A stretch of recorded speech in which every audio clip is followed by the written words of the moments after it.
Dünyanın tamamında özellikle son yıllarda yaşanan kuraklık ve su sorunu içinde bulunduğumuz Van Gölü Havzası'nı da etkisi altına almış.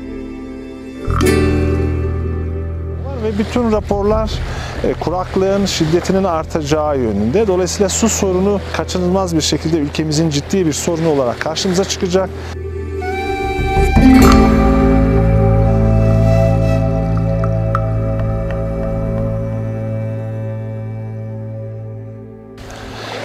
Küresel iklim değişikliği bütün dünyayı etkilediği gibi maalesef ülkemizi de tabii doğal olarak etkiliyor.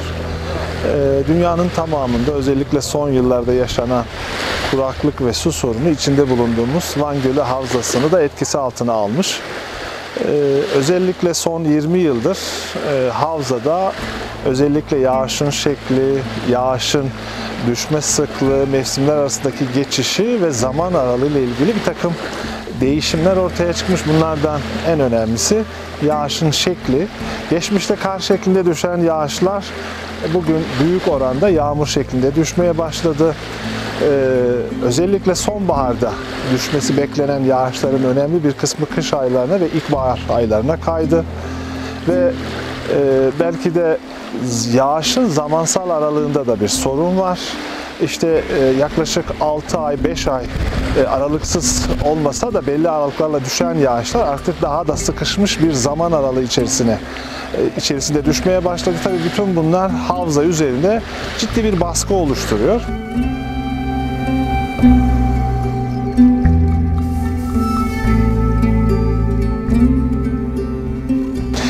Yağışın düşme şekli özellikle havzada bugün sudaki bu çekilmede belirleyici unsurlardan bir tanesi. Çünkü yağmur şeklinde düşen yağışların önemli bir kısmı yüzey akışlarıyla göle dökülüyor. Ancak yaşanan kuraklık ve sıcaklığa bağlı olarak buharlaşma göldeki o su kaynaklarının kaybolmasıyla sonuçlanıyor. Oysa kar şeklinde düşen yağışların önemli bir kısmı toprağa sızlıyor, toprak besleniyor ve dolayısıyla günün sonunda da göl bundan besleniyor. Dolayısıyla göl bu kaynaktan doğmuş oluyor. Çünkü biz gölün hem yüzey yağışlarıyla, yani düşen yağışlarla, yüzey akışlarıyla ve yeraltı sularıyla beslendiğini biliyoruz. Şimdi yüzey düşen yağışlar, yani gölün yüzeyine düşen yağışlarda kısmi bir azalma var.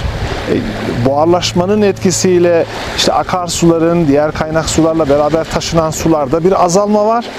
Üçüncü olarak da o toprağa sızmayan, toprağı beslemeyen kaynaklar doğal olarak yer altını beslemiyor, o da gölü beslemiyor. Dolayısıyla bu üç olumsuzluk göldeki seviyenin giderek düşmesine ve alan kaybetmesiyle sonuçlanıyor.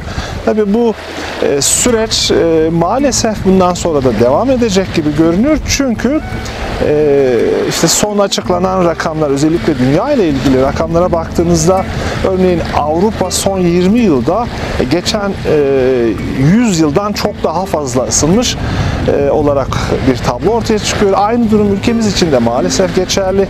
Dolayısıyla küresel iklim değişikliği ve onun sonrasında ortaya çıkan bütün o değişiklikler başta sıcaklığın artmasıyla birlikte yaşanan buharlaşma havzayı maalesef derinden etkiliyor. Çünkü havza sulak alanlarla, göllerle, başta en büyük göl olan Van Gölü 3700 kilometrekarenin üzerindeki Van Gölü olmak üzere diğer birçok irili ufaklı gölü olumsuz etkiliyor. Çünkü bu olumsuzluğu biz özellikle yüksek kesimlerde, o küçük göllerde geçen yıllarda görmeye başladık. İşte Akgöl gibi bu göllerin önemli bir kısmı alan kaybetti veya maalesef Akgöl gibi kurudular.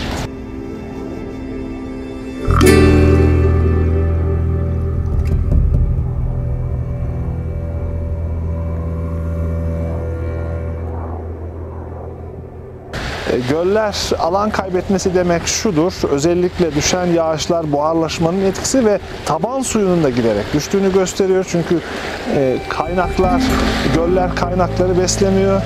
Kar şeklinde düşmeyen yağış gölleri beslemiyor. Onlar akarsuları beslemiyor. Dolayısıyla akarsularda başta bizim içme ve kullanma suyu ihtiyacımızı karşılamaktan maalesef uzak oluyor. Dolayısıyla bütün bunlar havzada ciddi bir su sorunu ve su stresini bizim hayatımıza maalesef sokuyor.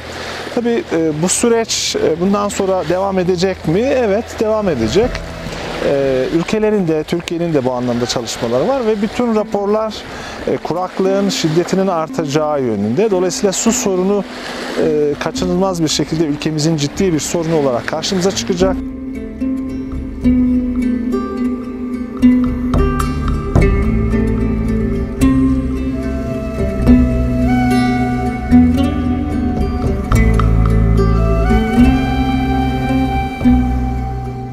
Göldeki bu çekilme devam edecek. Yani düşen yağışlar zaman zaman tabii gündeme geliyor.